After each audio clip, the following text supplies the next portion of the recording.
S24 और S24 ultra में बहुत सारे AI के नए नए फीचर आए हैं जो कि बहुत शानदार है। हालांकि इनका कैमरा भी लास्ट ईयर मॉडल के सेम दिखता है, इनका S पेन भी लास्ट ईयर के मॉडल से सेम दिखता है, बट फिर भी there are so many upgrades this year जो कि देखने लायक है। सबसे पहले बात करते हैं फोटो जनरेटिव फिल की। फोटो जनरेटिव फिल कुछ नया नहीं है मार्केट में, लेकिन प्रेजेंट थोड़ा अलग तरीके से किया जा रहा है क्योंकि स्मार्टफोन्स में एक जनरेटिव फिल वाला सॉफ्टवेयर इनबिल्ट एडिटर में ही होना बहुत बड़ी बात है। कोई भी आप फोटो खींचते हैं तो आप थोड़ा उसे स्ट्रेटन कर सकते हो, सिंपल थोड़ा सा क्रॉप करके जनरेटिव वाला जो बटन है उस बटन को दबा के जाएंगे और थोड़ा सा स्ट्रेट कर सकते हो उसको, एंड जो एजेस जो बचे हुए हैं क्रॉप होके वो ऑटोमेटिकली फिल कर देगा और ये बहुत अच्छा काम करता है।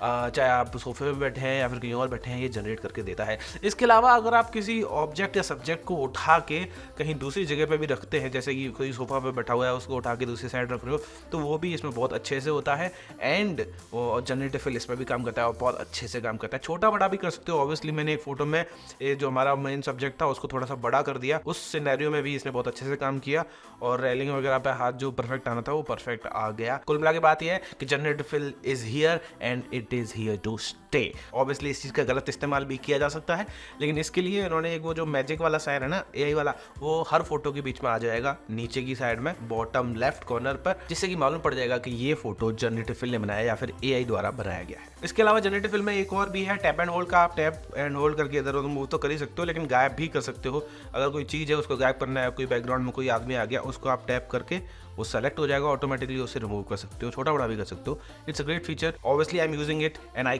Can't stop using it. जब देखो तब मैं जनरेटिव फिल के साथ खेलता रहता हूँ कि ये क्या क्या कर सकता है। इसके बाद एक और AI फीचर आ रहा है, AI chat assistant. AI chat assistant work कैसे करता है? देखिए, अगर आप व्हाट्सएप पे हैं या फिर गूगल सर्च पे हैं या फिर कहीं भी हैं जहां पे आपका कीबोर्ड खुला हुआ है, you have to use Samsung keyboard for this. मेरी कुछ अलग ही चीज़ें हैं, कुछ चीज़ें मुझे पसंद है सैमसंग कीबोर्ड के बारे में, कुछ चीज़ें नापसंद है, बट ये वाली चीज़ को नापसंद नहीं किया जा सकता। एक जब भी आप कुछ भी टाइप कर रहे हैं तो एक ऑब्वियसली AI वाला मैजिक वाला साइन आता है, उस AI वाले बटन को दबाओगे आप तो आपको 3 ऑप्शन मिलेंगे, writing style, chat translation and spelling and grammar. सबसे पहले मैं तो देखो चैट ट्रांसलेशन वाला तो मैं बिल्कुल नहीं बताऊंगा क्योंकि गूगल ट्रांसलेट बहुत पहले से काम कर रहा है, गूगल कीबोर्ड में भी है, 5 साल से चल रहा है, तो आप कुछ नया नहीं लेके आए हो। लेकिन राइटिंग स्टाइल वाला इज अ गुड फीचर। आपको चैट GPT जैसे AI असिस्टेंट्स की जरूरत नहीं पड़ेगी अगर आपके पास सैमसंग कीबोर्ड है एंड S24 या S24 अल्ट्रा या फिर S24 सीरीज का कोई भी फोन है, तो आपको व्हाट्सएप पे अपना थोड़ा सा मैसेज इंग्लिश में टाइप कर दे रहे हैं एंड राइटिंग स्टाइल में जाके आप कैजुअल, प्रोफेशनल या फिर एक इमोजी फाइल वाला भी है, वो वाला बहुत मस्त है यार। अब मेरे को यूट्यूब की वीडियो टाइटल्स लिखने होते हैं, मैं टाइटल टाइप करता हूँ और उसमें इमोजी फाइल कर देता हूँ, तो ऑटोमेटिकली वो जो इमोजीज हैं वो सेंटेंस के अकॉर्डिंगली उसमें टाइप हो जाते हैं and it do a fricking good job in writing titles. Writing style की बात तो हो गई, इससे आप बड़े बड़े पैराग्राफ भी टाइप कर सकते हो, उसको सही कर देगा ये। लेकिन अगर स्पेलिंग एंड ग्रामर मिस्टेक है तो उसका क्या करोगे? वो जो मैंने यूज़ किया अब तक वो इतना ठीक कर नहीं रहा है। प्रोफेशनल वाले में कर रहा है, लेकिन बाकी में ना जो कैजुअल वगैरह वाले हैं उसमें लगभग सिमिलर सा ही है।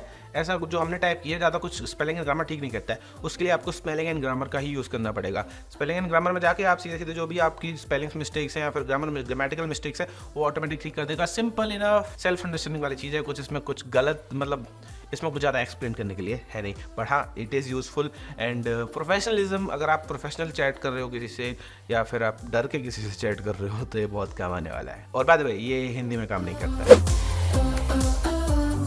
सर्कल टू सर्च ऑब्वियसली कुछ ये भी कुछ डिफरेंट नहीं है। ऑब्वियसली हम 2-4 साल से इसे यूज़ कर रहे हैं in Google lens and Bixby vision अगर सैमसंग के फोन्स की बात करोगे तो, लेकिन अब ये थोड़ा स्टेरॉइड्स पे आ गया है सर। आपको कुछ करना नहीं है, अगर आप अपने फ़ोन की स्क्रीन पर हो तो जस्ट आप होल्ड करोगे जो मेन्यू बार है जेस्चर बटन है उसको, और कहीं भी कुछ भी सर्च करना है आप बस एक सर्कल बना दोगे और वो जो लोगो है या फिर वो कोई चीज़ है या फिर कुछ भी है उसे आप इजीली फाइंड आउट कर सकते हो। फॉर एग्जांपल अगर ये मान लीजिए कवर है, इस कवर को मुझे देखना है तो मैं कैमरा खोल लेता हूँ। कैमरा खोल के सीधा सीधा मैं होम स्क्रीन के बटन को होल्ड करूँगा एंड ऐसे सर्कल बना दूंगा और ये चीज़ जो है ये जो कवर है फ़ोन का वो कवर मैं इजीली देख पा रहा हूँ। यहाँ पे मिल रहा है केसोलॉजी का cover by Spigen wireless back cover for compatible wireless charging है ना, जिस फोन के लिए भी मैंने देखा है। और भी अलग ऑप्शंस आ जाते हैं उसी कंपनी के या फिर जो भी है। प्रोडक्ट सर्च इजीली कर सकते हो, कोई लैंप है कोई कुछ है, इंस्टाग्राम पे स्टोरीज देख रहे हो, स्टोरीज देखते हुए आपको चीज़ अच्छी लगी किसी फोटो में या किसी रील में, पॉज करो, होम बटन को दबाओ, होल्ड करो एंड सर्कल लगा के आप इजीली उस चीज़ को सर्च कर सकते हो। It is so easy to find and Google search करने का एक ये नया तरीका है circle to search and I am using it कम से कम 20 बार per day and it is going to stay here for a while. AI summarize, ये फीचर ना बिल्कुल टॉप फीचर है जो प्रोफेशनल लोग हैं, जो ईमेल्स लिखते हैं या फिर जो नोट्स बनाते हैं उनके लिए। अगर आप किसी लेक्चर में हैं या फिर कहीं पर भी हैं, आप नोट्स बना रहे हैं, तो आप अपने हाथ से जो भी लिख रहे हैं उस जो भी लिखा है उसको ऑब्वियसली आप टेक्स्ट में ट्रांसलेट कर ही सकते थे, और ये काफ़ी एक्यूरेटली काम कर रहा है। AI के थ्रू AI का बटन दबाओगे वो सारा का सारा कन्वर्ट टू टेक्स्ट हो जाता है। ये पहले भी काम करता था लेकिन अब ये थोड़ा सा और अच्छा हो गया है। इसमें आप ऑटो फॉर्मेट का ऑप्शन मिलता है आपको। ऑटो फॉर्मेट का ऑप्शन से आप पॉइंटर्स बनाना चाहते हो, जो 1 2 3 4 पॉइंट्स बनते हैं या फिर ABCD जो भी बनाना चाहते हो वो ऑटोमेटिकली बन जाते हैं, और ये एनालाइज करके बनाता है। कम से कम 200 कैरेक्टर्स चाहिए होते हैं इसके लिए, थोड़ा लंबा पैराग्राफ चाहिए होता है, मतलब एक पैराग्राफ एटलीस्ट। इसके अलावा समराइज भी कर सकते हो, समरी बना सकते हो, समरी थोड़ा छोटा कर देगा जो भी आपने लिखा है। और इसके अलावा आप करेक्ट स्पेलिंग चेक कर सकते हो अगर कोई स्पेलिंग मिस्टेक है तो। इसके अलावा इसमें आप ट्रांसलेट भी कर सकते हो अपनी लैंग्वेज में। अब ये फीचर काम कहाँ आएगा? अगर आप क्लास में हो, नोट्स लिख रहे हो दबा के, और वो भैया पेपर से पहले पढ़ना है, आप उसमें ट्रांसलेट करो या फिर समराइज करो या फिर पॉइंटर्स बनाओ, सब इजीली काम हो जाएगा। किसी मीटिंग से आए हो, मीटिंग में बॉस ने कुछ चीज़ें बताई तो वो पॉइंटर्स लिख लीजिए, आप समराइज कर लीजिए, एट द एंड आपको भी याद रहेंगे, क्योंकि पॉइंटर्स फॉर्म में ना कोई भी चीज़ पढ़ने में ईजी हो जाती है।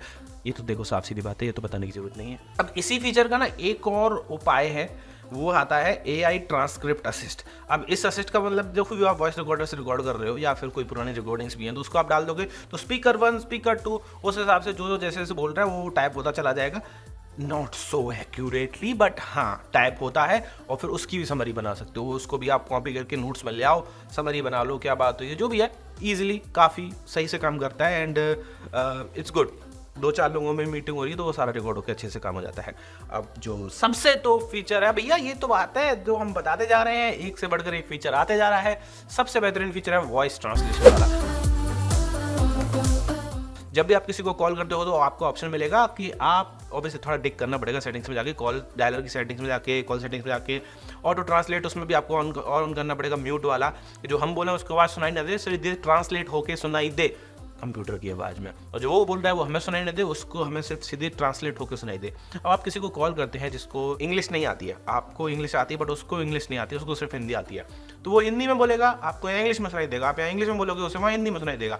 It's that simple only, but with so many languages, Chinese, Spanish बहुत तरह की, फ्रेंच और बहुत सारी लैंग्वेज है, उन सभी लैंग्वेज में आप इसे यूज़ कर सकते हो। अभी साउथ की कोई लैंग्वेज नहीं आई, तमिल तेलुगु वगैरह, वो आ जाएंगी तो it will be more useful. और ये इतना एक्यूरेट नहीं है, लोग कहते हैं, मैं भी कहता हूँ, लेकिन हाँ आपको थोड़ा सा ना स्लोली एंड साफ साफ बोलोगे तो ये बिल्कुल सुनेगा। स्लोली की इतना जरूरत नहीं है बट साफ साफ बोलना बहुत ज़रूरी है, एक एक वर्ड क्लियरली आपके मुंह से निकलना चाहिए, और ये रिकॉर्ड करेगा एंड उसको लाइव ट्रांसलेट करके आपके सामने वाले जिससे भी आप बात कर रहे हो उस तक पहुंचा देगा। इसका डेमो भी मैं दे देता हूँ एक बार, कि मीटिंग ज्वाइन नहीं कर पाऊंगा।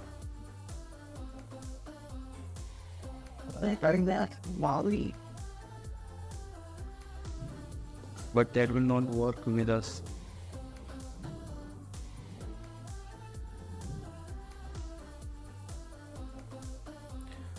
कोई बात नहीं, इस बार के लिए संभाल लीजिए, पर मैं परसों मीटिंग को ज्वाइन कर सकता हूँ।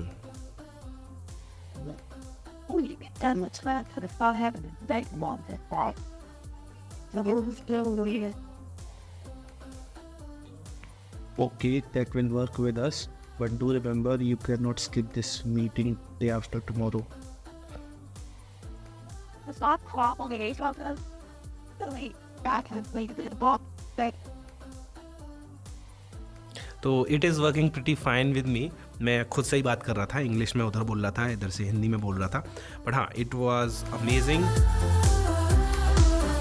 अब फोटो एनहेंसमेंट में AI कहाँ काम आ रहा है? देखो फोटो एनहेंसमेंट ऑब्वियसली सैमसंग करता तो था, अब सैमसंग कह रहा है कि इनके पास एक AI powered pro visual engine है जो कि फोटोज को एनहेंस करता है। इनका 5x का ऑप्टिकल कैमरा 50 मेगापिक्सल का तो है, तो ऑब्वियसली ज़्यादा डेटा कलेक्ट कर रहा है, लेकिन 10x पर भी हमारे पुराने S23 अल्ट्रा, S22 अल्ट्रा के 10x के आसपास पिक्चर क्वालिटी निकाल के देगा, इसको इन्हेंस करेगा।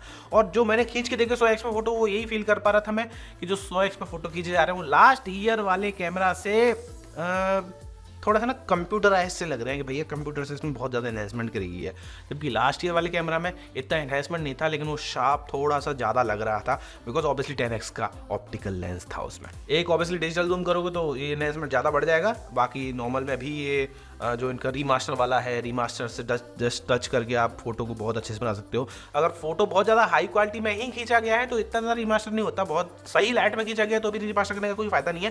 लेकिन अगर कोई बुरी लाइटिंग कंडीशन है या फिर कुछ अलग से अलग कलर की लाइट आ रही है या फिर कुछ ऐसा कोई सीन है, तो ये रीमास्टर वाली चीज़ ना बहुत काम आती है। ये पुराने फोन्स में भी है, लेकिन इसमें थोड़ा सा और ए इन्वेस्टमेंट से और प्रो विजुअल इंजन जो बता रहे हैं ये कैमरा वाला, उससे और बेहतर हो जाता है। इसके बाद last but not the least, अगर आप कोई वीडियो देख रहे हैं तो वीडियो को जस्ट टच करके होल्ड करोगे तो वो स्लो हो जाएगी। बस ये सिर्फ इफेक्ट ही है देखने के लिए, बस इसको होता है आई थिंक आप एक्सपोर्ट नहीं कर पाओगे, बट पता नहीं एक्सपोर्ट हो जाए तो। लेकिन हाँ, आप टच करके होल्ड करके उसको स्लो मोशन में देख सकते हो, and it's a damn good feature.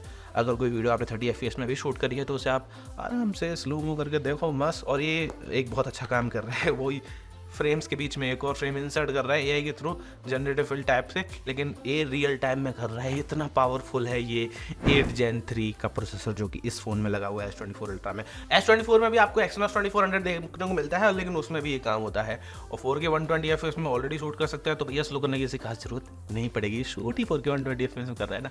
लेकिन हाँ, कोई और भी वीडियो है, पुरानी वीडियो है, 10 साल पुरानी वीडियो है, उसको भी आप इजीली स्लो मूव में कर सकते हो। This is amazing. Computational photography, computational videography इतनी अच्छी हो चुकी है। मैंने रिव्यू की वीडियो बनाई है, अगर आपने वीडियो नहीं देखी तो आप उसे देख ही सकते हो। यहाँ तक पहुँचो तो इस वीडियो को लाइक भी कर सकते हो भैया, पैसे नहीं लगते हैं। सब्सक्राइब कर लीजिए, लाइक कर दीजिए और नोटिफिकेशन की बेल दबा दीजिए। और कोई भी सवाल हो तो एक्स, इंस्टाग्राम में, व्हाट्सएप पे तो पूछ ही सकते हो। I love this S24 Ultra। इसका फुल रिव्यू की जगह मैं ये वीडियो बना रहा हूँ, ऐसी और भी वीडियो बनाता रहूँगा धीरे धीरे टाइम के हिसाब से। मेरा कुछ लोगों को बैटरी के बारे में पूछ रहे थे, वैसे AI वाली वीडियो है, लेकिन हाँ 6 से 7 घंटे का ईजिली स्क्रीन ऑन टाइम निकाल के दे रहा है मुझे ये phone, which is just hello awesome. मज़ा कर दिया भाई। एंड मेरा हैवी यूजेज बहुत ज़्यादा रहता है। सुबह अगर मैं इसे 5-6 बजे फुल चार्जिंग पर उठाता हूँ तो रात के 10-11 बजे से पहले इसकी बैटरी ख़त्म नहीं होती है, क्योंकि 7 घंटे का screen on time is just so good. एक छोटी सी टिप और देखे जा रहा हूँ। मेरे से लोग पूछ रहे थे कवर में कौन सा यूज़ करता हूँ। मैं यूज़ करता हूँ केसलोजी बाई पैरालक्स, और फिलहाल ये यूज़ कर रहा हूँ, बट मैं ओब्वियसली वो स्टेप वाला ऑर्डर करूँगा, अभी आउट ऑफ स्टॉक है, लेकिन फिलहाल मैंने मंगा रखा है। It's just so awesome and बढ़िया काम चल रहा है, बहुत बढ़िया प्रोटेक्शन है। वैसे टाइटेनियम फिनिश है तो इतना कोई दिक्कत आने वाली नहीं है, लेकिन ये कवर ट्रायल एंड ट्रस्टेड है। थोड़ा महंगा है, 1500-1600 रुपये का पड़ेगा, but it is worth every single penny. तो अगर आपको ये वीडियो अच्छी लगी हो तो हिट लाइक, ऐसी ही और वीडियोस देखनी है तो सब्सक्राइब करो एंड फॉलो कर लेना इंस्टाग्राम वगैरह पर। Thank you very much for watching this video guys, bye bye.